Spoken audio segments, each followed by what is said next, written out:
জাগো বাহে তিস্তা বাঁচাই স্লোগানে তিস্তার ন্যায্য হিস্সা ও মহাপরিকল্পনা বাস্তবায়নে 11টি পয়েন্টে চলছে দ্বিতীয় দিনের কর্মসূচি। উত্তরের 5 জেলায় হয়েছে গণপদযাত্রা। এছাড়া রয়েছে আলোচনা সভা, সাংস্কৃতিক অনুষ্ঠান সহ অবস্থান কর্মসূচি। বিএনপির বিভাগীয় সাংগঠনিক সম্পাদক ও তিস্তা নদী রক্ষা আন্দোলনের অন্যতম সমন্বয়ক আসাদুল হাবিব দুলুর নেতৃত্বে এই কর্মসূচির আয়োজন করা হয়। বিকেলে এই কর্মসূচিতে ভার্চুয়ালি যোগ দেন বিএনপির ভারপ্রাপ্ত চেয়ারম্যান তারেক রহমান।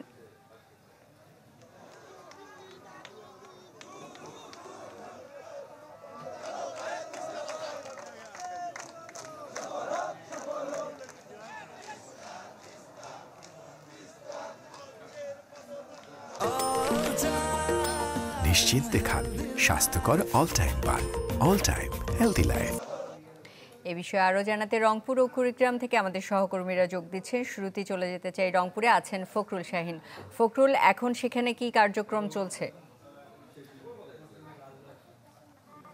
একটু আগে কিন্তু বিএনপির ভারপ্রাপ্ত চেয়ারম্যান তারেক রহমানের বক্তব্য শেষ হলো এবং আমরা দেখলাম যে রংপুর 5টি জেলায় এবং 11টি পয়েন্টে যে অবস্থান কর্মসূচি চলছে সবগুলোর সেখানে স্ক্রিনের মাধ্যমে আসলে সেখানে অনেক জনতা, মানে হাজারো জনতা তারা তারেক রহমান যেটি বলেছেন সেটি হচ্ছে যে তিস্তা মহাপরিকল্পনা বাস্তবায়ন অবশ্যই জরুরি এবং তিস্তা নদীর যে পানির ন্যায্য হিস্সা সেটি পাওয়াও জরুরি এবং তিনি বলছেন যে এটি ন্যায্য অধিকার রংপুরের মানুষের, উত্তরাঞ্চলের মানুষের, কিন্তু সেটি আদায়ে তারা আন্দোলন করতে হচ্ছে, এটি দুঃখজনক।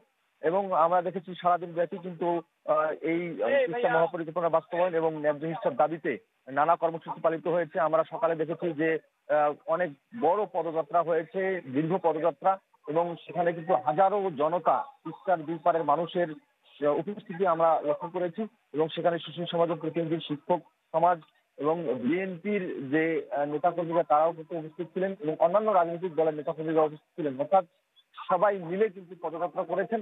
এবং তারপরে আরেকটি চমৎকার কর্মসূচি আমরা দেখেছি তিস্তা নদীতে, সেটি হচ্ছে যে তিস্তা নদীতে তিস্তার পানিতে নামা কর্মসূচি। এবং এর মাধ্যমে তারা বোঝাতে চেয়েছেন আন্দোলনকারীরা যে সুস্থ মৌসুমে যে পানি প্রত্যাহার করা হয় তিস্তা নদী থেকে, এর কারণে যে দুই পাশের যে আবাদগুলো নষ্ট হয় এবং পানি প্রত্যাহার করার পর কতটুকু পানি থাকে তিস্তায় সেটি বোঝানোর জন্যই আন্দোলনকারীরা কিন্তু তিস্তা নদীতে নেমে কর্মসূচি পালন করেছেন এবং দেখিয়েছেন যে এখন তিস্তা নদীতে হাঁটু পানি রয়েছে অথবা এবং কোনো জায়গায় তার চেয়েও কম পানি রয়েছে এবং অনেক জায়গায় কিন্তু ধুধু মরুচর।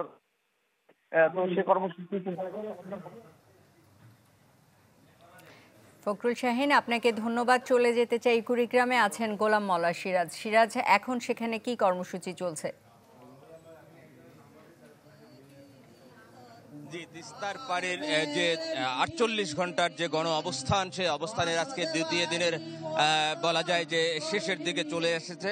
কিছুক্ষণ আগে এখানে কিন্তু বিএনপির স্থায়ী কমিটির অন্যতম সদস্য আমির খসরু ছিলেন, তিনি বক্তব্য দিয়ে চলে গেছেন। তারপর এখানে তারেক রহমান তিনি বক্তব্য দিয়েছেন ভার্চুয়ালি। তারপরে যেটি হচ্ছে এখানে কিন্তু সাংস্কৃতিক আয়োজন চলছে, অলরেডি সাংস্কৃতিক আয়োজন শুরু হয়ে গেছে।